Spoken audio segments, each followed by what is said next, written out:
Призывник пополняет ряды вооруженных сил России. Друзья и родственники как могут собирают его в армию. Кто советом, кто делом, кто моральной поддержкой. И, конечно же, не обходится без напутствия взрослых, уже отслуживших товарищей.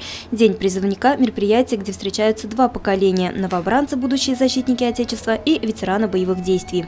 Вы должны за этот единственный год службы приобрести настоящую военную специальность.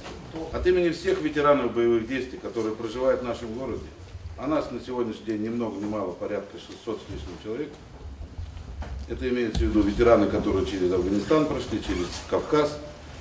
Вот.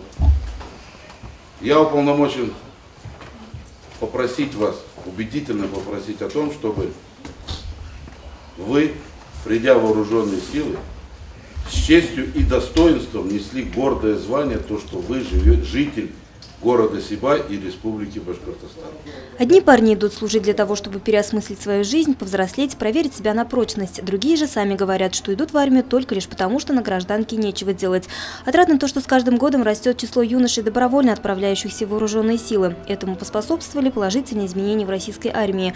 Сегодня многое делается для улучшения быта солдат. В казармах созданы современные условия. А также те, кто имеет высшее образование, могут проходить военную службу по призыву в течение 1 года или же по контракту в течение 2 лет. О своем желании нужно заявить в приемной комиссии. И, конечно же, многое зависит и от самого новобранца, поэтому участники встречи отметили важность физической и моральной подготовки.